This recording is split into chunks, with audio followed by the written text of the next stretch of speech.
So guys, आज के lecture में हम देखेंगे लैम्बडा फंक्शंस के बारे में। पिछले कुछ लेक्चर्स में हमने देखा था फंक्शन पॉइंटर और फंक्शन ऑब्जेक्ट के बारे में।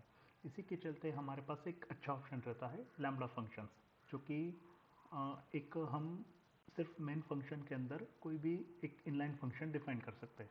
तो सबसे पहले देख लेते हैं कि लैम्बडा फंक्शन होता क्या है। Lambda function, also known as an anonymous function or lambda expression, is a feature introduced in C++11 that allows you to define small inline anonymous function directly within the code. Lambda functions are often used for short localized tasks and can capture variables from their surrounding scope.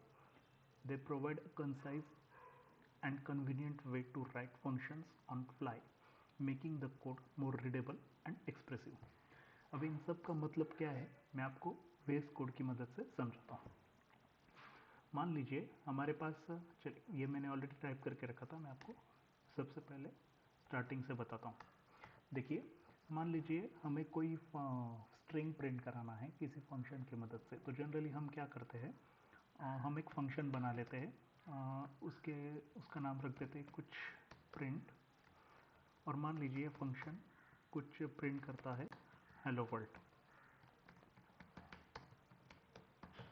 देखिए कुछ इस तरह से ये hello world print कर रहा है।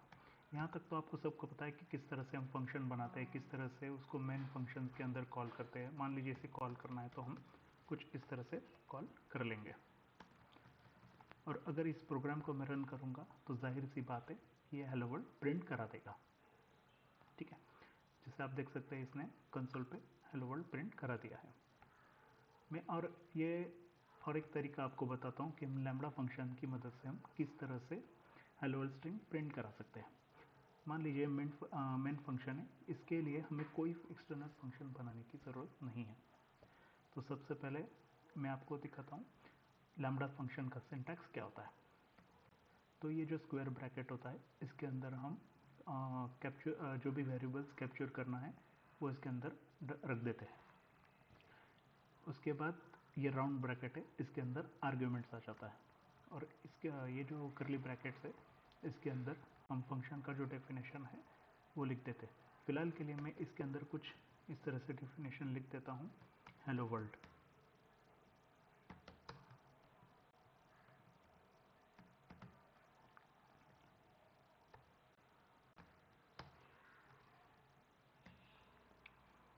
और इसके बाद हमें इसे एज ए फंक्शन यूज़ करना है, इसलिए हमें इसको राउंड ब्रैकेट से एग्जिट कराता हूँ।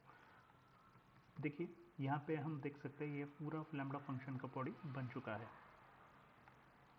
अब अगर इस प्रोग्राम को मैं चलाऊँगा तो देखिए जाहिर सी बात है ये हेलो वर्ल्ड प्रिंट करा देगा।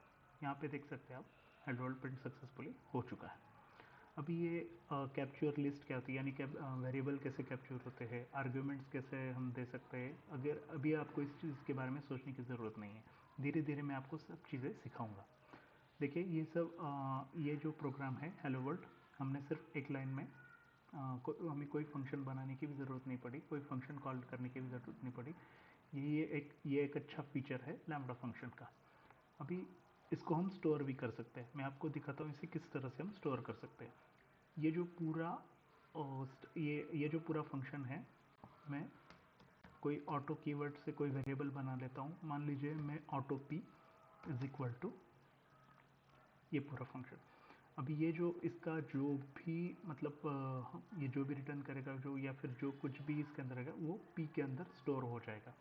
अगर मैं पी को मैं पी को एज अ फंक्शन भी यूज़ कर सकता हूँ। फिलहाल तो मैंने इसे कोई आर्ग्यूमेंट्स नहीं दिया इसके अंदर, इसके लिए मैं यहाँ पे भी कोई आर्ग्यूमेंट नहीं दे सकता। अभी इसको मैं अगर सेव कर लूँगा तो देखिए ये सक्सेसफुली स्ट्रिंग प्रिंट करा देगा। अभी मान लीजिए मैं प्रिंट को यहाँ पे कुछ नंबर प्रिंट कराना चाहता हूँ। मान लीजिए मैं इसको आर्ग्यूमेंट देता हूँ इंट एक्स, जैसे हमने फंक्शन में देखा था। अगर हमें प्रिंट फंक्शन की मदद से कोई नंबर प्रिंट कराना है तो हम प्रिंट के अंदर कोई आर्ग्यूमेंट देते हैं। बिल्कुल ठीक इसी तरह हमें यहाँ पे एक आर्ग्यूमेंट दे देना है, और हेलो वर्ल्ड की जगह मैं प्रिंट करा दूंगा एक्स की वैल्यू। मान लीजिए मैं एक्स इज इक्वल टू, यहाँ पे मैं प्रिंट करा दूंगा एक्स की वैल्यू। ठीक है, और अब देखेंगे कि ये सक्सेसफुली x की वैल्यू हम जो भी देंगे, अभी देखिए यहाँ पे एरर दिखा रहा है। ये एरर इसलिए दिखा रहा है क्योंकि यहाँ पे हमने आर्ग्यूमेंट्स यहाँ पे हमने डिफाइन किया है फंक्शन के अंदर कि हम आर्ग्यूमेंट्स देने वाले, लेकिन यहाँ पे हम कोई आर्ग्यूमेंट्स नहीं दे रहे, इसीलिए हमें कोई ऐसा वैलिड आर्ग्यूमेंट्स देना पड़ेगा int x, यानी इंटीजर वाला कोई वैलिड आर्ग्यूमेंट्स। मान लीजिए मैं इसके अंदर दे देता हूँ 10। अब देखिए ये एरर उसके बाद चला जाएगा। मैं इस कोड को सेव कर लेता हूँ और फिर से रन कराता हूँ। तो यहाँ देख सकते हैं x is equal to 10 print हो जाएगा। देखिए x is equal to 10 successfully print हो चुका है। यहाँ तक तो आप समझ गए होंगे। देखिए कैप्चर लिस्ट के बारे में अभी सोचने की ज़रूरत नहीं है। आर्ग्यूमेंट्स के बारे में आप समझ गए होंगे कि यहाँ पे हम एक कोई भी आर्ग्यूमेंट्स दे सकते हैं। मान लीजिए यहाँ पे सिर्फ एक ही नहीं, मैं 2 आर्ग्यूमेंट्स भी दे सकता हूँ, मैं 3 आर्ग्यूमेंट्स भी दे सकता हूँ, मैं जितने चाहे उतने आर्ग्यूमेंट्स दे सकता हूँ। मान लीजिए मैं यहाँ पे एक आर्ग्यूमेंट देता हूँ y, और मैं चाहता हूँ कि इस x और y दोनों प्रिंट करें। तो यहाँ पे अब यहाँ एक ही लाइन पे लिखूँगा तो आपको कन्फ्यूजन हो जाएगा, तो इसलिए मैं इसको न्यू लाइन पे प्रिंट कराता हूँ। देखिए यहाँ पे प्रीवियसली हमने x प्रिंट कराया था, अभी हम y प्रिंट कराएंगे। C out y is equal to y end. अब देखिए यहाँ पे मैंने x और y दोनों प्रिंट कराना चाहता हूँ। देखिए यहाँ पे फिर से एरर दिखा रहा है क्योंकि यहाँ पे हमने सिर्फ एक आर्ग्यूमेंट दिया है और फंक्शन के अंदर आप देख सकते हैं यहाँ पे 2 आर्ग्यूमेंट्स है, यानी हम एक आर्ग्यूमेंट से हम काम नहीं चला सकते, यहाँ पे हमें 2 आर्ग्यूमेंट्स देने पड़ेंगे। अब जैसे कि आप देख रहे हैं यहाँ पे दूसरा आर्ग्यूमेंट भी इंटीजर है, तो हम कोई भी इंटीजर आर्ग्यूमेंट दे सकते हैं। मान लीजिए मैं यहाँ पे 20 दे देता हूँ और इसको कोड को सेव कर लेता हूँ, और अब देखेंगे ये सक्सेसफुली 10 और 20 प्रिंट करा देगा। देखिए x is equal to 10, y is equal to 20, इसने सक्सेसफुली प्रिंट करा दिया।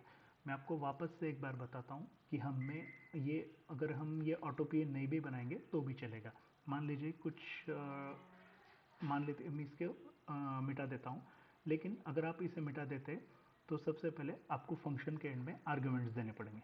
देखिए जैसे ही मैं पी को ख़त्म करता हूँ, अब देखिए यहाँ पे मैं आर्ग्यूमेंट्स दे देता हूँ तो भी ये वैलिड है, ये सिंटैक्स भी चल जाएगा क्योंकि हम जो है लैम्ब्डा फंक्शंस के एंड में आर्ग्यूमेंट्स दे रहे हैं और इसे एज अ फंक्शन ट्रीट कर रहे हैं। तो ये सक्सेसफुली 10 और 20 प्रिंट करा देगा। देखिए यहाँ पे आप देख सकते हैं इसने सक्सेसफुली x और y की वैल्यू प्रिंट कराती है। अभी हम देखते हैं अगर कोई और आर्ग्यूमेंट देते हैं, मान लीजिए मैं यहाँ पे एक फ्लोट आर्ग्यूमेंट दे देता हूँ, तो यहाँ पे हम दूसरा जो आर्ग्यूमेंट्स है वो भी फ्लोट का ही देना पड़ेगा। ज़रूरी नहीं है फ्लोट वाला आर्ग्यूमेंट इंटीजर भी एक्सेप्ट कर लेता है। देखिए यहाँ पे 10 और 20.54 ऐसा कुछ मैंने आर्ग्यूमेंट्स दे दिए, तो ये भी सक्सेसफुली से प्रिंट करा के देगा।